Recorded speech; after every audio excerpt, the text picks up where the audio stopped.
সব আলাদা আলাদা, ওই রকমই আমাদের বুঝ শক্তি, সমাজ বুঝার সোচ সব আলাদা আলাদা। আমাদের মত এক লয়, সবারই মতও আলাদা। আল্লাহকে নিয়েও আমরা মানুষ একমত হতে পারিনি। আমরা মুসলমান, আমরা আল্লাহকে মানি, কাফের আল্লাহকে মানে না। আদমের সন্তান কাফের, আদমের সন্তান মুমিন মুসলমান। তবে আমরা সবাই এক বাবার সন্তান হলো।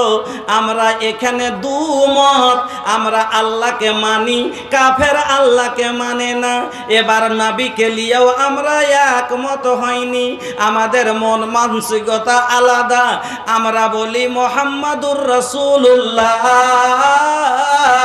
তো কেউ বলে আলী নবী আল্লাহ। আমরা মুহাম্মদকে নবী মানি, আর কিছু জাত লোক আছে শিয়া আলীকে নবী মানে।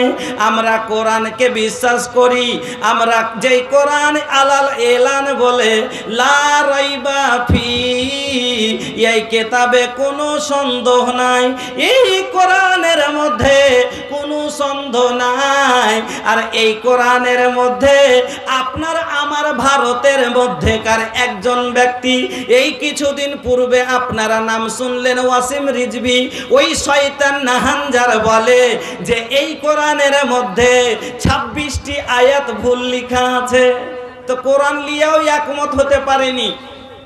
কিন্তু ভাইজান, যারা আল্লাহকে লিয়েও একমত হয়নি, যারা কোরআন লিয়ে একমত হয়নি, যারা নবীকে লিয়ে একমত হয়নি, কিন্তু আদম সন্তান কাফের মুমিন যেই কেহু হোক, দু জায়গাতে যে একমত হয়ে গেছে।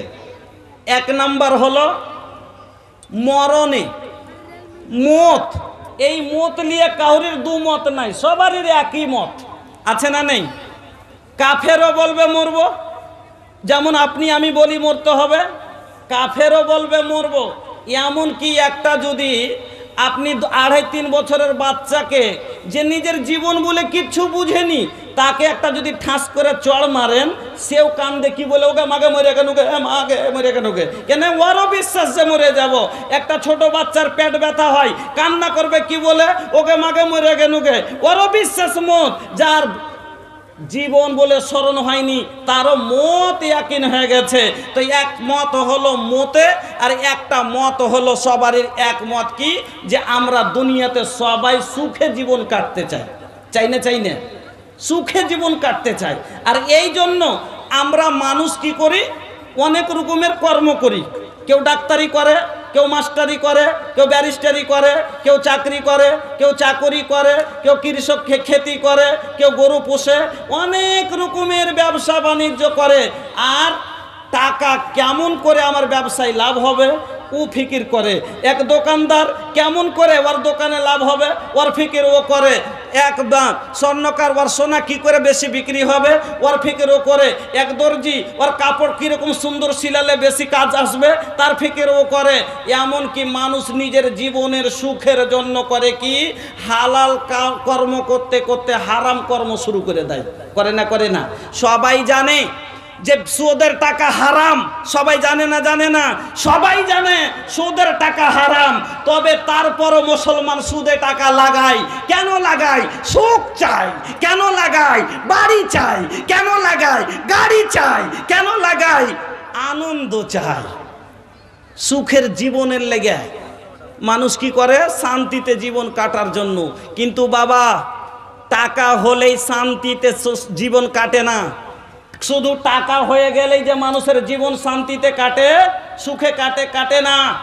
একটা লোকের কাছে কোটি কোটি টাকা আছে, একটা লোকের কাছে টাকা নেই। আমি আয়াত দিয়ে পরে আপনাকে নিয়ে যাচ্ছি প্রত্যেকটা। একটা লোকের কাছে কোটি কোটি টাকা আছে, আর একটা লোকের কাছে মাত্র লাখখানিক টাকা আছে, বা টাকা নেই, কমই আছে। কোটিপতি লোকটার জমির কেস নিয়ে টেনশনে পড়ে আছে। ওর জমি কিনে আছে অনেকগুলো, বাজারে জমি কিনেছে, ঝামালার জমি কিনে নিয়েছে। কেন?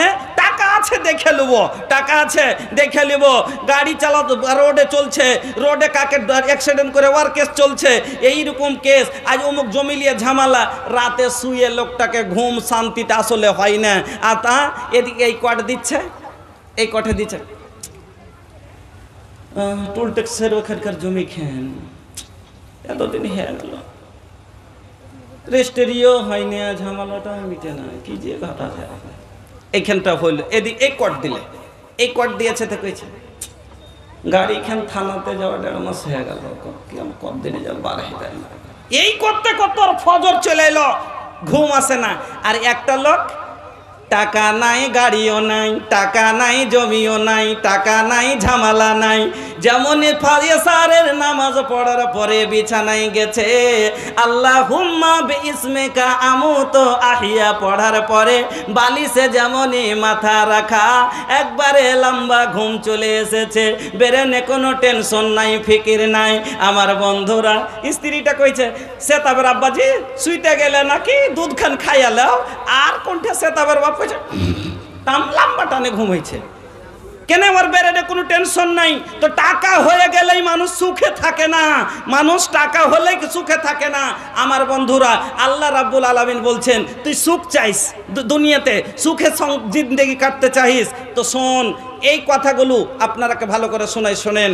1 নাম্বার, যদি দুনিয়াতে সুখ চান, আখেরাতে জান্নাত চান, 1 নাম্বার পয়েন্ট নোট করেন। আল্লাহ রাব্বুল আলামিন বলছেন 1 নাম্বার হলো উসুল ঈমান ও আমাল।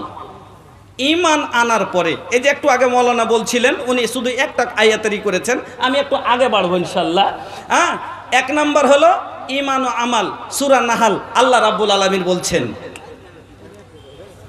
আউযু বিল্লাহি মিনাশ শাইতানির রাজীম, মান আমিলা সালিহান,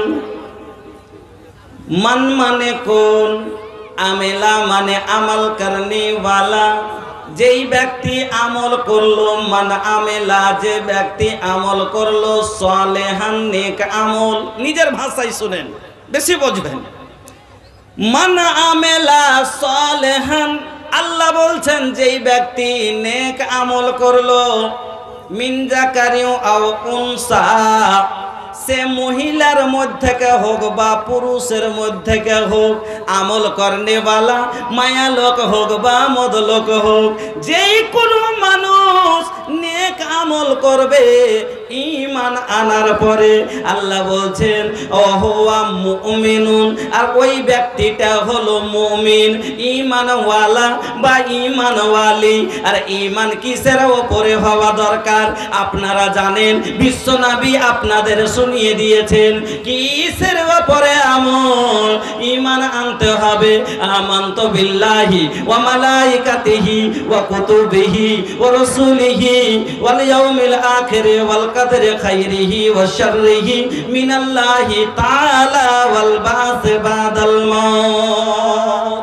আল্লাহর উপরে ঈমান, আল্লাহর ফেরেশতার বিশ্বাস, আসমানি বই, আসমানি পুস্তক, সেইগুলোর উপরে বিশ্বাস স্থাপন করতে হবে, রাসূলের উপরে বিশ্বাস, এবং বন্ধু তাকদীরের ভালো মন্দর উপরে বিশ্বাস, কিয়ামতের দিন হবে এর উপরে বিশ্বাস, মৃত্যু পরে আবার জীবিত হয়ে নিজের জীবনের হিসাব দিতে হবে তার উপরে বিশ্বাস।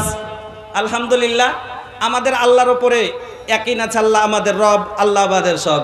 তুমি আসমানে থাকো গো প্রভু, আমি জমিনে, তুমি আসমানে থাকো গো প্রভু, আমি জমিনে, তব তোমারি প্রেম জমে হৃদয় গহীনে।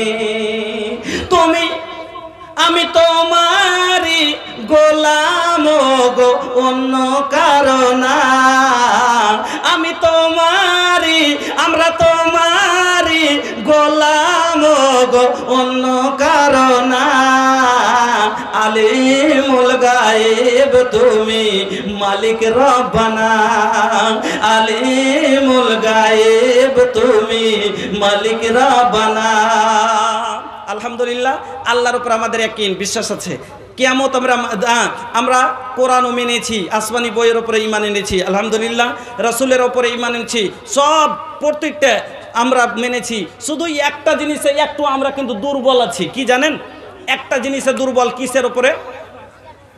তকদিরের ভালো মন্দর ওপরে।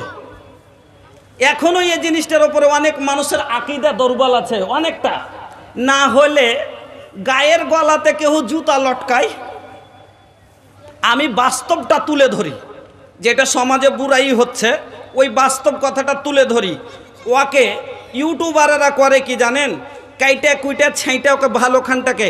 আপনারা যখন আমাকে প্রশ্ন করছেন যে মৌলভী সাহেব আপনি এই কথাটা কেনে বললেন, তার আগে ইউটিউবার গুলোকে জিজ্ঞেস করবেন যে মৌলভী সাহেবকে কি 2 মিনিটের লেগে ডেকে লিখছিল জালসালা, না 2 ঘন্টার লেগে ডেকেছিল?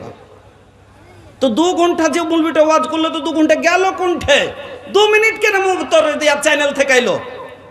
এর মানে তোর এগুলো শব্দ হলো তোর বানা চানা, ওকে বরবাদ করার লেগে, বদনাম করার, এগুলো সাজিস, এগুলো হলো। হ্যাঁ, কোনই কথা। আচ্ছা, একটা কথাকে যদি বলিছে আমি তোমাকে মারবো না, আর নাটাকে হটিয়ে দিয়ে যদি কয় আমি তোমাকে মারবো, আর নাটাকে হটিয়ে দেয়, কেমন লাগবে? দুদিকে কেটে হটিয়ে দিয়ে যদি কয় যে আমি তোমাকে যাবে, কয়েছে আমাকে তোকে মারবো। আমি সালামকে মারবো না, নাটাকে হটিয়ে দিলে, আর সালামকে মারবোটাকে চাইনেলে ভাইরাল করে দিলে, ওই যে মৌলভী সালামকে মারতে চেয়েছে। এগুলো হলো ইউটিউবার, এগুলো সবাই তার শিক্ষিত চাংড়া লয় গো, খালি টাকা কি করে আসবে তার ফিকিরে আছে। তো বলতেছিলাম তকদিরের ভালো মন্দর ওপরে ঈমান আনতে হবে, যে এটা আলমিনাল্লাহ, আল্লাহর পক্ষ থেকে।